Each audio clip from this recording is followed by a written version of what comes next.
Hi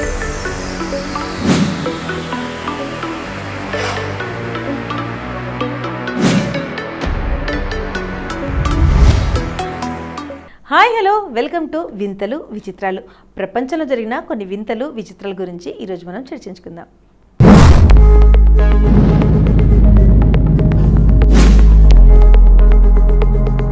జీర్ణక్రియ, పోషకాల శోషణకు నమలడం ప్రయోజకరమని చాలామందికి తెలుసు. కానీ నమలడం వల్ల మెదడుపై కూడా ఆశ్చర్యకరమైన ప్రభావం ఉంటుందని తెలుసా? అది కలప వంటి గట్టి ఆహారాలను నమలడం వల్ల జ్ఞాపక శక్తి పెరుగుతుందని, మెదడు ఆరోగ్యాన్ని మెరుగుపరుస్తుందని ఒక కొత్త అధ్యయనం ద్వారా తెలుస్తుంది. ఫ్రాంటియర్స్ ఇన్వెస్ట్మెంట్స్ సూరోసైన్స్లో ప్రచురించిన పరిశోధన ప్రకారం మృదువైన ఆహారాలను నమలడంతో పోలిస్తే గట్టి ఆహారాలను నమలడం అనేది మెదడుకి జ్ఞాపక శక్తికి చాలా మంచిదని తేలింది. పరిశోధకులు అభిప్రాయ ప్రకారం గట్టి పదార్థాలను నమలడం వల్ల మెదడులో కీలకమైన గ్లూటాథయాన్ లెవెల్స్ గణనీయంగా పెరిగాయి. ఈ అధ్యయనం ఎలా జరిగింది? మెదడును తనను తాను రక్షించుకోవడానికి కొన్ని యాంటీ ఆక్సిడెంట్లను ఉపయోగిస్తుంది. వాటిలో ఒకటి గ్లూటాథయాన్. ఈ అధ్యయనంలోనే పరిశోధకులు దక్షిణ కొరియాకు చెందిన పరిశోధకులు 52 మంది ఆరోగ్యవంతమైన విద్యార్థులను 2 గ్రూపులుగా విభజించారు. ఒక సమూహానికి చెందిన వారికి పారాఫిన్ వాక్స్ గమ్ నమలమని, చెక్కతో చేసిన టంగ్ డిప్రెసర్లను నమలమని మరో గ్రూప్కు ఇచ్చారు.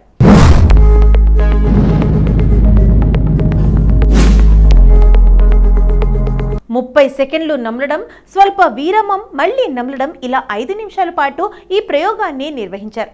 మ్యాగ్నెటిక్ రెసొనెన్స్ స్పెక్ట్రోఫోటోమీని ఉపయోగించి నమలడానికి ముందు, ఆ తర్వాత యాంటీరియర్ సిగ్యులేట్ కార్టెక్స్ అభిజ్ఞాన నియంత్రణకు ముఖ్యమైన మెదడు ప్రాంతంలో గ్లూటాథయాన్ స్థాయిని, అభిజ్ఞాన పనితీరును అంచనా వేశారు. దీని ప్రకారం చెక్కను నమిలిన గ్రూప్లో గ్లూటాథయాన్ స్థాయిలు గణనీయంగా పెరిగాయి. చూయింగ్ గమ్ నమిలిన గ్రూప్లో పెద్దగా మార్పు కనిపించలేదు. ఇది ఒక రకంగా మెదడు కణాలకు రక్షక కవచంగా, మెరుగైన జ్ఞాపక శక్తికి పనితీరుకు పనిచేస్తుందట. మొత్తంగా ఈ అధ్యయనం 2 ప్రధాన ఫలితాలను ఇచ్చిందని. మొదటిది కలప నమలడం సమూహం మెదడు గ్లూటాథయాన్ స్థాయిలు పెరగడం, రెండోది మెదడు పనితీరుతో మెరుగుపడటం జరిగిందన్నారు. మెదడు GSH స్థాయిలను పెంచడానికి ప్రస్తుతం మందులు లేదా నిర్దేశిత పద్ధతులన్నీ లేనందున గట్టి పదార్థాన్ని నమలడం అనేది ప్రభావవంతమైన సాధనగా ఉపయోగపడుతుందని పరిశోధనలు భావిస్తున్నారు.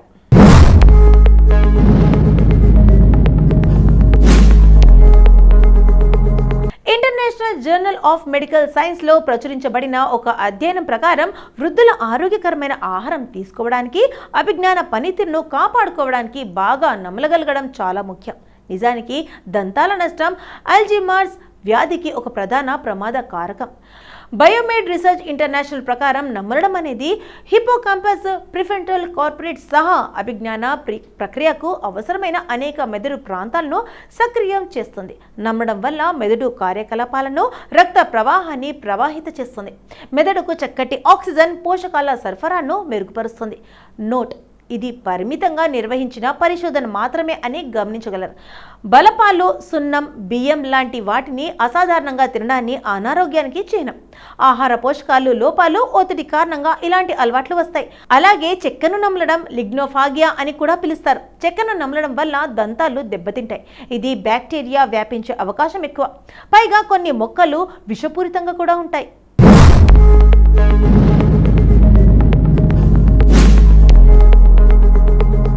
ఇప్పుడంటే నిప్పు వెలిగించడానికి అగ్గిపెట్టె వాడుతున్నాం. అగ్గిపెట్టె లేని కాలంలో నిప్పు పుట్టించడం చాలా టఫ్ అనే విషయం మీకు తెలుసా? రాళ్లను మరో రాళ్లతో కొట్టి, కర్రలను మదించి నిప్పు పుట్టించేవారు. ఒకరి ఇంట్లో నిప్పు కావాలంటే పక్కింట్లో నుంచి నిప్పు కణికలన్నీ తీసుకువెళ్ళేవారు. అగ్గిపెట్టె వచ్చిన తర్వాత ఈ ఇబ్బందులు తీరాయి.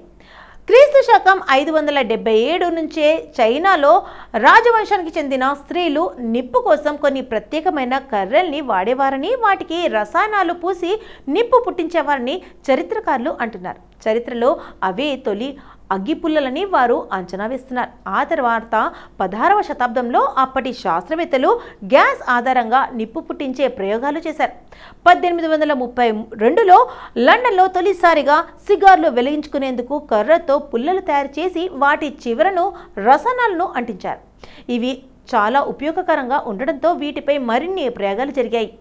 చివరకు ఇవాళ మనము చూస్తున్న అగ్గిపెట్టెలు అవతరించాయి. భలే ఉందిగా అగ్గిపెట్టెకు పుట్టక.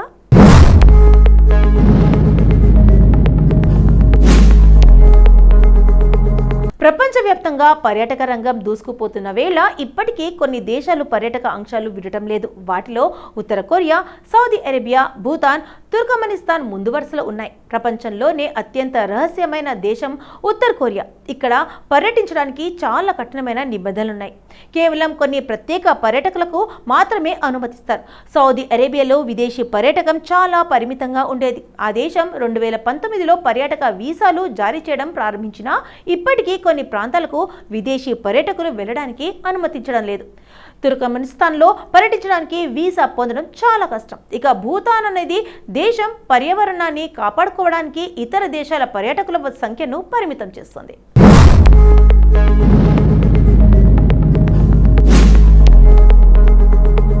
ఉసిరివెల్లులా రంగులు మార్చే ఈ చెట్లు ఏడాదికి 2 సార్లు రంగులు మార్చుకుంటాయి.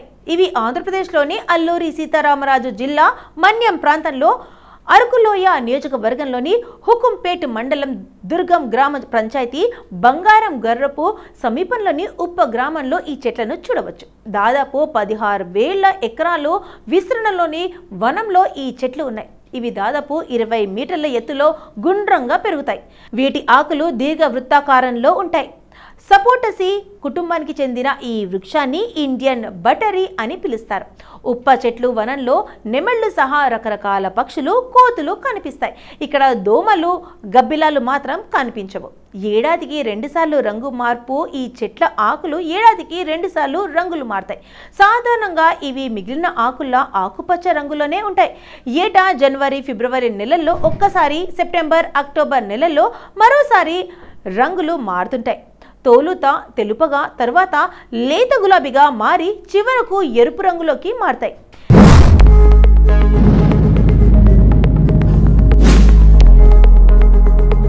ఉప్పకాయలను పగలగొడితే లోపల పిక్కలుంటాయి. సాదాగా ఉంటే మగ పిక్కల్ని, త్రికోణాకారంలో ఉంటే ఆడపిక్కలని గిరిజనులు నమ్ముతారు. విద్యుత్ సౌకర్యం లేని రోజుల్లో, కిరోసిన్ కూడా అందుబాటులో లేనప్పుడు పిక్కకు రంధ్రం చేసి ఒత్తి గుచ్చి వెలిగించేవారు. లేదంటే సన్నని ఇనుమ తీగతో పిక్కలను దండలా గుచ్చి వెలిగించేవారు. ఈ పిక్కలను మెత్తగా దంచి నూనె తీస్తారు. ఈ నూనెను తలకు రాసుకోవడానికి, దీపం పెట్టడానికి, శరీరంపై దద్దుర్లు వస్తే పైపూతగా ఉపయోగిస్తారు. ఆయుర్వేద ఔషధాల తయారీలో వాడతారు. బీజం ఎక్కడ పడింది? ఉప్ప చెట్లకు శ్రీలంకలో ఎక్కువగా ఉంటాయి. ఇది వారి జాతీయ వృక్షం.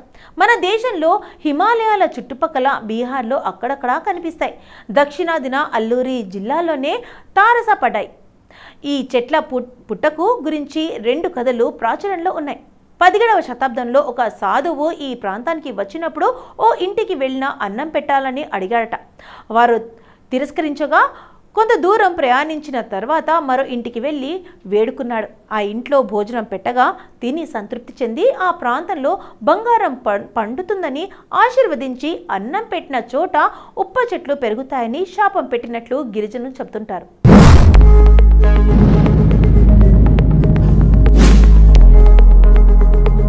ఇక అవే బంగారపు గరుపు ఉపగ్రామాలు అయ్యాయని ప్రతీతి. జయపురం రాజా విక్రమాదివర్మ ఈ ప్రాంతంలో విత్తనాలు జల్లించారన్నది మరో కథనం. గిరిజనులు ఈ చెట్లను అతి పవిత్రంగా చూసుకుంటారు. ఈ తోటలో ఎవరైనా మలమూత్రాదులు విసర్జిస్తే శిక్షిస్తారు. ఈ మేరకు హెచ్చరిక బోర్డులు పెట్టారు. చెట్లను కొడితే కఠిన శిక్షలు అమలు చేస్తారు. ఈ వనాన్ని ప్లాస్టిక్ ఫ్రీ జోన్గా మార్చారు. ఈ చెట్ల రక్షణ బాధ్యత గ్రామదేవత గున్నాళ్ళమ్మ తల్లి చూసుకుంటుందని నమ్ముతారు. 60 ఏళ్ల కిందట గ్రామదేవతకు గుడి నిర్మించారు. ఏటా ఇక్కడ ఘనంగా జాతర జరుపుతారు. ఎలా చేరుకోవాలంటే పాడేరుకు 30 కిలోమీటర్లు, అరకు నుంచి 39 కిలోమీటర్ల దూరంలో ఉపగ్రామం ఉంది. విశాఖపట్నం నుంచి 130 కిలోమీటర్ల దూరాన ఉంది. సబ్బవరం మీదుగా పాడేరు, అరకు మార్గంలో ఉపగ్రామానికి చేరుకోవచ్చు. కార్లు, ద్విచక్ర వాహనాల్లో వెళ్ళవచ్చు. ఈ మార్గంలో వచ్చేవారు వాహనాల్లో ఇంధనం నింపుకోవాలంటే డుంబిరిగూడలో మాత్రమే పెట్రోల్ బంక్ ఉంది. ఉప్ప తోటలో పర్యాటకులు సెల్ఫీలు తీసుకొని సంబరపడుతుంటారు. ఇటీవల కాలంలో ఇక్కడ ప్రీ వెడ్డింగ్ షూట్లు విరివిగా ఉన్నాయి. ప్రస్తుతం ఇక్కడ సత్యదేవ్ నటిస్తున్న సినిమా షూటింగ్ కోసం ఏర్పాట్లు చేస్తున్నారు.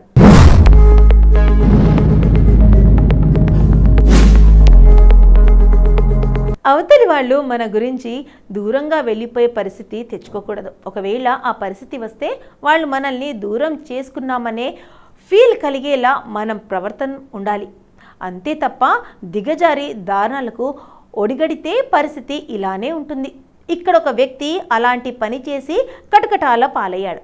అంతేకాదు తన గర్ల్ ఫ్రెండ్కి మరింత అసహ్యం కలిగేలా చేసుకున్నాడు. ఈ సంఘటన తైవాన్లో చోటు చేసుకుంది. 57 ఏళ్ల కోళ్ల పెంపకదారుడు ఎల్వి 48 ఏళ్ల టాంగ్ అనే మహిళతో రిలేషన్షిప్లో ఉన్నాడు.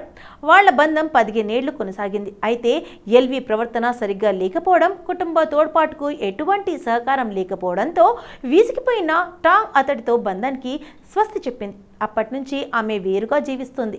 దీన్ని జీర్ణించుకోలేని ఎల్వి టాంగి పదే పదే బెదిరింపులకు గురి చేయడం ప్రారంభించాడు. అక్కడితో ఆగక ఇక ఈమెను ఎలాగైనా తన వద్దకు రప్పించుకొని కలిసి జీవించేలా చేద్దామనే దురుద్దేశంతో దుర్మార్గానికి తెరతీశాడు.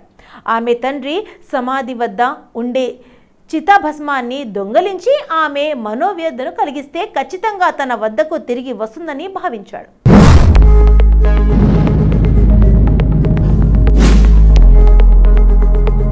కానీ అతడు ఒకటి తలిస్తే విధి మరొకటి తలించింది. అయితే ఇదంతా టాంగ్కు తెలియదు. అతడు తన తండ్రి చితాభస్మం నా దగ్గర ఉందని చెప్పినా టాంగ్ అవన్నీ బెదిరింపులే అనుకొని కొట్టిపారేసింది. నమ్మను కూడా నమ్మలేదు. అయితే ఎలా దొంగలించానో ఫోటోలతో సహా వివరంగా పంపించాడు. అప్పుడే ఆమె తన తండ్రి శ్మశాన వాటికను సందర్శించి అసలు విషయం తెలుసుకుంది. ఇక టాంగ్ అతడిని క్షమించకూడదన్న పట్టరాని కోపంతో పోలీసులకు ఫిర్యాదు చేసింది. ఇక వాళ్ళు వెంటనే రంగంలోకి దిగి విచారించగా అతడే టాంగ్ తండ్రి చితభస్మాన్ని అపహరించాడని తెలిచారు.